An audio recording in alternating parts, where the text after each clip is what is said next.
Hello, everybody, and welcome to my YouTube channel. Happy Friday. Happy November 10th. We're going to be talking today about last night's Golden Bachelor. We're also going to be talking about Bachelor in Paradise. And we'll talk a little bit about House of Villains because we are on a live stream today. So I'd like to go for a little bit and just kind of catch you guys up on all the shows this week and all the things. So if you guys are new here to my channel, do not forget to give this video a thumbs up and subscribe. And if you guys happen to enter the live chat while I am on live today, feel free to leave a comment in the live chat and I can put the comment up on the screen. So let's get into the Golden Bachelor last night. So there was only 3 women left on the show. There's Teresa, Faith, and there is Leslie. But we had the Golden Bachelor Women Tell All first, and then at the end of the episode, one of those women was eliminated. So let's talk a little bit about the Women Tell All. And I see that Cooking in the Casino with Rosemary is here. What's up? That Hora guy. I can actually show your comments on the screen, guys. So if you want to leave any comments on anything, I'm just going to put it up and then I can respond directly. Okay. Okay. So I thought the Women Tell All was so good. I love seeing all the women together. It was just like a moment in history, like Jerry said, like we are making history. Susan, Sandra, Joan, everyone is back and everyone's looked amazing. And there was so much love in the room. Where do we even start? I guess let's start with Kathy. So I was a little sad that Teresa didn't go to the Women Tell All because I would have loved to see her and Kathy kind of like sit down and just like air things out because that was like the only drama we had of the season. But Kathy, zip it. She said that it was never that deep and that Teresa knows that and that it's all love and that she wishes her the best. So Kathy squashed the beef on Teresa's behalf since Teresa is in the finals. Zip it. Seeing Joan go up was really sad. We got an update from her daughter. So Joan was the girl who left because her daughter just gave birth like 15 days ago and was having a hard time with postpartum. So Joan explained to Jesse that her daughter is doing okay. She just needed her mom and that the journey ended abruptly for her. Super sad. We love you, Joan. Ellen went up and talked about how she found love again. And she also shared about Roberta, her best friend of 70 years, 60 years, Roberta, who passed away from cancer, who really wanted Ellen to go on the show and do it for her. Just apply. And Ellen did it. And Roberta's daughter was in the audience. Unfortunately, Roberta passed away before the show aired. So Ellen never got to share that with Roberta, but it was really sad. Love her. Shout out to Ellen. Susan got a great shout out as well because Kris Jenner called in. There's just a lot of cross promotion with the Kardashians and The Bachelor. So Kris Jenner calls in and she's like, Susan, we look alike. I love all you ladies. My family's obsessed with you. Sandra had a great moment, which she said to Gary. She was like, she said something really amazing. And the Women Tell All was amazing. All the women look fabulous. Patty was there, Matt James's mom. But there also was an elimination, a rose ceremony. And Gary had to send home one of the 3 ladies. We knew it was not going to be Leslie because Leslie had a rose last week. It ended up being Faith, which was so shocking. I thought it was going to be Teresa. We all thought it was going to be Teresa. JD and Jams Tucker says, how could he do that to Faith, Ellen or Faith for Golden Bachelorette? Well, I think we need to see the final episode before we can kind of like determine who could be the Golden Bachelorette. Part of me still wants to pull for Joan, but I think that if he does end up picking Teresa, it could end up being Leslie as the Golden Bachelorette. And they are casting for the Golden Bachelorette. I saw a flyer on Instagram. They're looking for eligible men. They're going to want a Golden Bachelorette probably to be a little bit younger than Gary, who's 72, so that the men, so it's easier to cast for men who are a little bit younger. So I think that Leslie as the Golden Bachelorette would be good because she's 64. But we have to see what happens. Maybe he won't pick Teresa. Patty was gorgeous. She really was. Maybe, I don't know if he's going to pick Teresa or Leslie. What do you guys think? Let me know in the live chat. Do you guys think he's going to pick Teresa or Leslie? I think I'm leaning towards Teresa. I really thought he was going to pick Faith. She got the one-on-one. She got the first impression rose. She was always a front runner. I think just hometowns changed everything with Faith because she said that she didn't see herself leaving Washington. And I feel like Gary doesn't see himself leaving Indiana. But also at hometowns, Teresa, she didn't see herself leaving New Jersey because she's really close with her family. Same with Leslie. Scott says, Leslie, I said it since day one. That horror guy. I love Susan. She has such a wonderful personality for Golden Bachelorette. Susan would be a riot. And whoever is the Golden Bachelorette, I'm sure that there will be an episode where Susan and Sandra and a few of the other ladies like come back to like host a group date or something, like the main ones. I like that Leslie keeps him young and moving. For sure. And I think Teresa is so emotional and she maybe has a little bit of emotional baggage because she is so sensitive. And I don't know if it's just the environment that's making her so paranoid all the time, but like Teresa just seems like she's very, like she might be a lot of emotion, but Gary is also a really emotional guy. So maybe he like wants someone like Teresa. It's going to be Teresa or it's going to be Leslie. Final thoughts? Anyone have final thoughts? The horror guy agrees. Happy Halloween.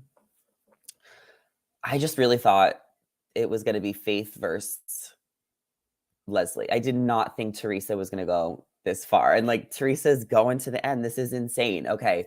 I'm really excited to see what happens. Let's talk about Bachelor in Paradise. So this episode, a lot of things switched.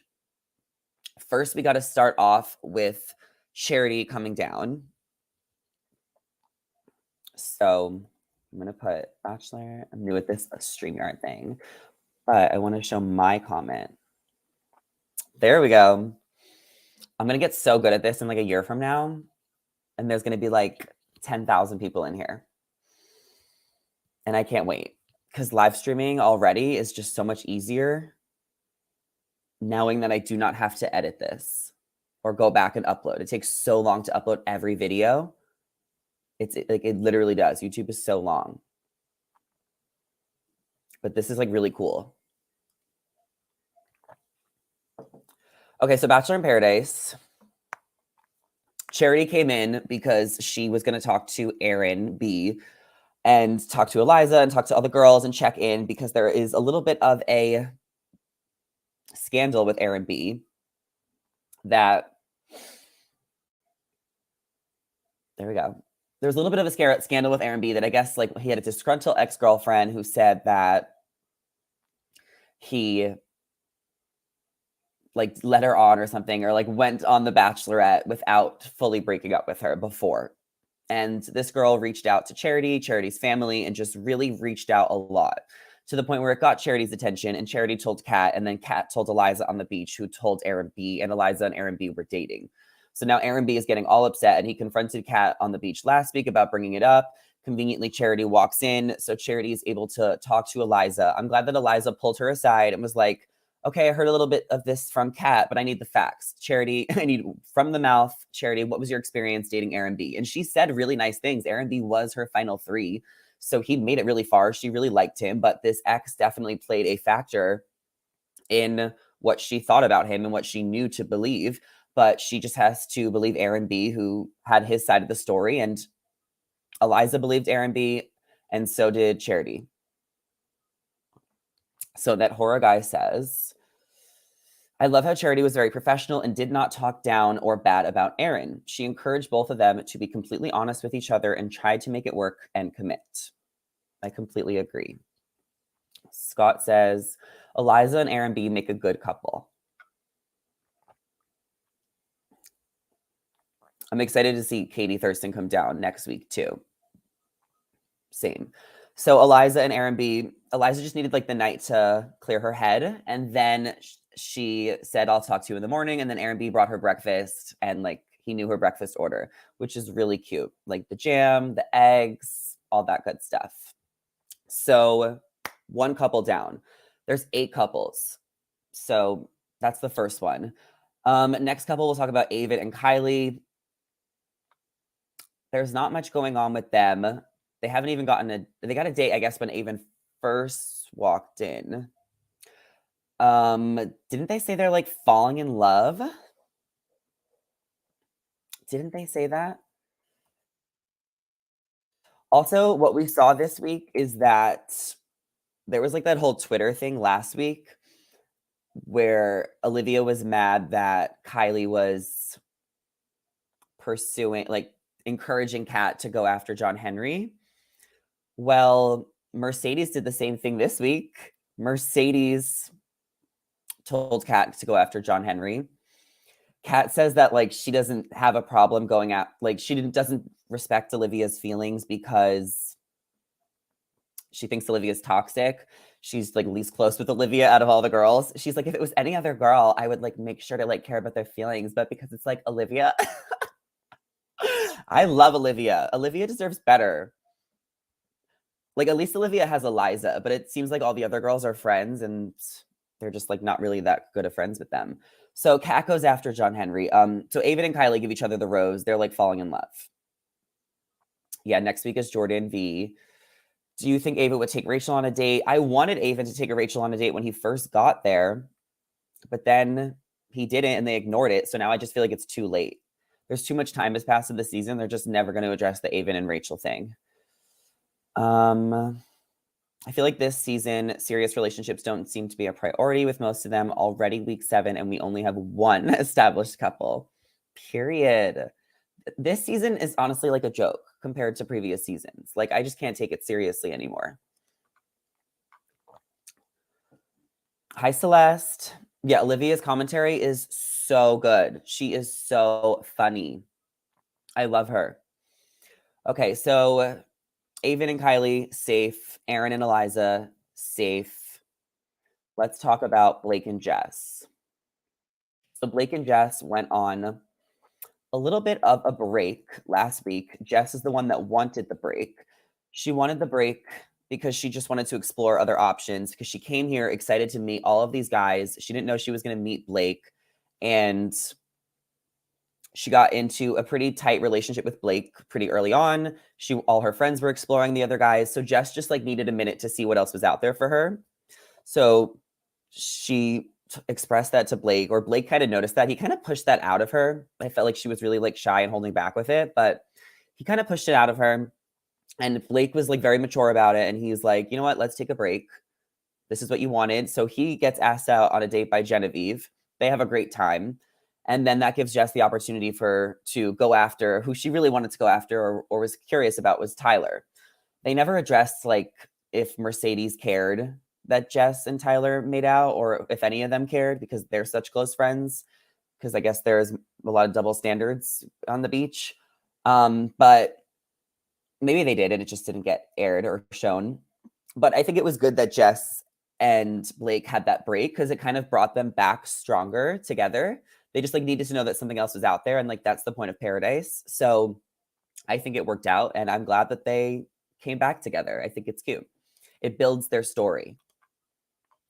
They had to test the waters to see, and it's good for them.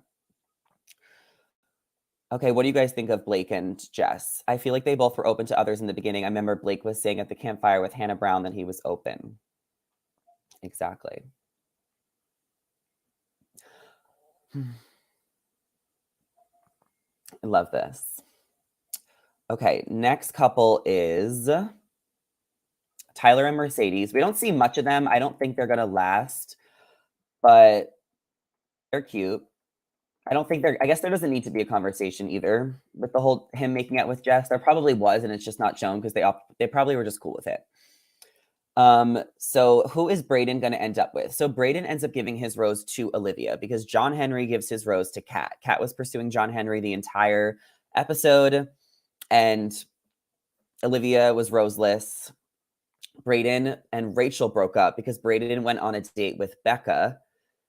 who is a damsel in distress and didn't even show up to the rose ceremony. And Brayden decides to save Olivia. That was crazy. That was really good TV at the end. This whole rose ceremony was really good TV. So I don't know why Brayden broke up with Rachel. I guess because Becca asked him on a date. The thing with Brayden and Rachel is that Rachel said she didn't care to Brayden. She was like, "You don't have to ask me. Like, go have fun." But then she told a few other people that she was kind of upset about it. So like, which one was it? Either way, that was her opportunity to break up with him because they didn't really end up working out. They kind of bonded off of the whole like Sean situation. And they had like a fun moment, but Brayden and Rachel just like weren't gonna fall in love. So Rachel moves on to Tanner.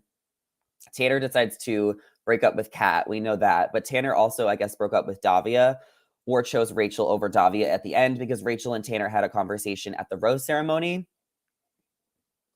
where Rachel like made her move after Brayden moved on. Brayden probably would have gave his rose to Becca, but she didn't show up. Becca is from Zach season. She was like a night one eliminee. She just like didn't want to show up to the rose ceremony. So she was just like walking around like a damsel in distress. And the producers were just like, is she going? Is she not going? Like everyone was waiting for her at the rose ceremony. I guess she was just like really intimidated by the rose ceremony. It made her just want to throw up for whatever reason. So she ran out of there. I don't think we'll ever hear from her again. I feel like she just had an anxiety attack.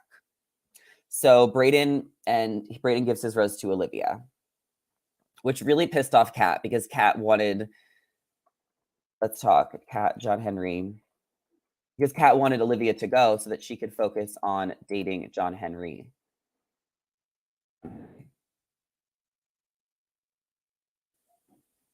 So what do you guys think about this whole situation?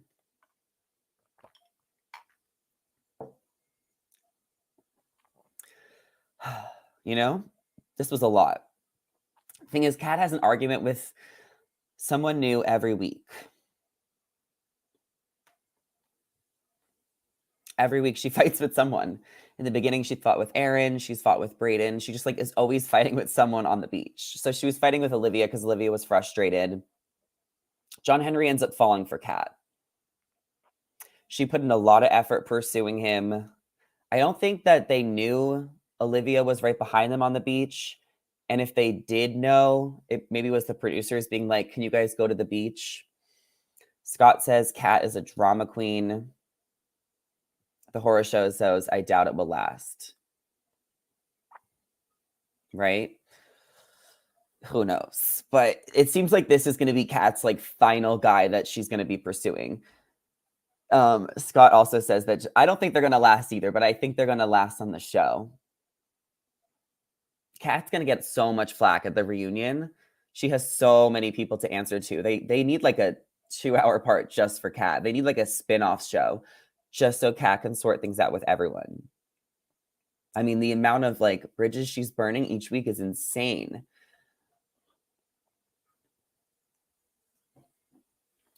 But John Henry fell for her. So he chose her. And had Olivia not stayed, he would have never apologized to Olivia the next day. He's a stand-up man. He's a good guy. He's cute.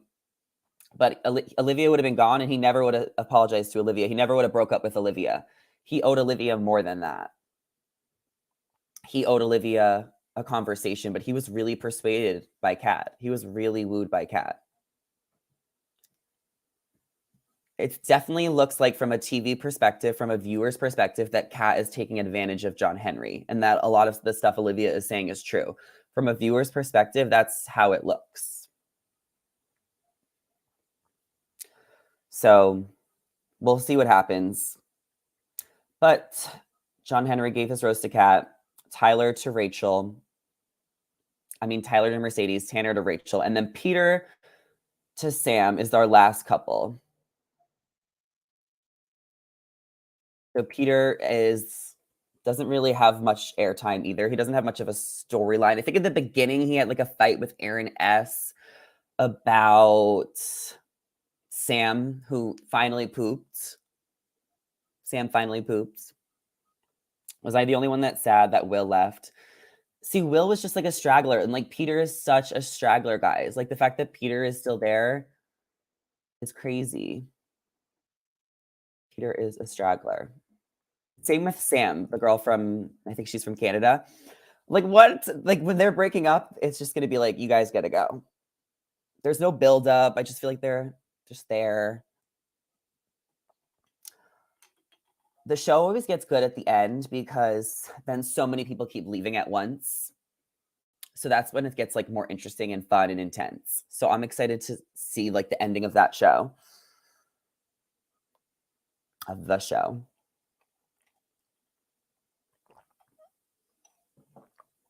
What else happened? Guys, anyone know what else happened? I guess. And then Michael came in, another guy from Charity Season, to start pursuing Olivia. And that was the episode. So, okay, next week it'll be a fun new week. Let's talk a little bit about House of Villains, which if you guys if you stay up, like I watched it last night because it was on E at like 11:30 and The Bachelor ended at 11. So then there was like a 30-minute window where I was watching E News. So there's like a new E News show with like Justin Sylvester and Adrian Bailon. Guys, listen to this. And I love watching E News. I've always loved watching E News. I've watched like Daily Pop, I've watched like Nightly Pop, but those shows got canceled and they made like a new E News with Justin Sylvester and Adrian Bailon. And they've been hosting it at night. It always plays at 11 p.m. at night. It's like a late night show, talk show, but it's like morning news. So I've never understood why they did like it was like a morning news format that they played at night. And I just never understood why they switched it to nighttime like a year ago, but they did. So I never watched it, but I like miss watching Daily Pop and Nightly Pop. But Adrienne Bailon just announced last night on the show that she is leaving. She's leaving the show. Isn't that crazy? She said that she wants to move, spend more time in New York with her family. She has a young son. Her family's in New York. She has a house there. And you have to film E! News in LA. When I remember, because I follow all these TV hosts, I remember thinking when Adrienne first joined the show, I was like, I'm honestly shocked that she took the job because I know that because she just gave birth like a few months before she took the job. So I just remember being shocked because I know that she always wanted to have a child and like she was trying for so many years. I just feel like it's so hard to be a working mom. That's all I'm saying. I just feel like it's so hard to be a working mom. So I commend her for doing it and kicking off the show. She did a great job. But I think they need someone like Justin, like single and who has all the time. I feel like it's such a commitment. Like Morgan Stewart used to host there and she stopped because she has two young babies. Like I feel like it's so hard to work full time when you have such a young babies. Okay, and then House of Villains played at 11:30. That's my rant. Okay, Johnny Bananas. So yeah, I don't know who's going to replace Adrian, but I'm interested to see what happens. So then the House of Villains played at 11:30, and nobody went home this week. So the first two people that went home were Jax Taylor from Vanderpump Rules and then Tiffany Pollard from HBIC New York, Flavor Flav. So this week, Shake had a lot of people. Wait, remind me again, who's the Bachelor now? So Shake had a lot of people pissed off this week. He was like really ruffling feathers. I have noticed a pattern with anyone named Peter. They seem to have a bad reputation for some reason. It's interesting.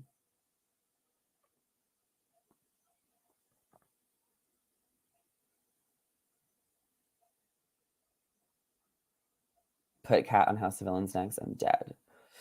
Okay, so Shake just pissed off a lot of people this week on House of Villains. Omarosa won the challenge. And when you win the challenge, you get to put 3 people up. And she put up Tanisha, Corinne, and one other person, and Shake. So that's what happened on the episode. We'll see what happens after. I can't even remember everything, but I'm excited to see what happens. Someone said Edith should be the Golden Bachelorette. I agree. I could see that. But I think it's going to be, I think he might pick Teresa, and I think it's going to be Leslie. That's my opinion. Time will tell.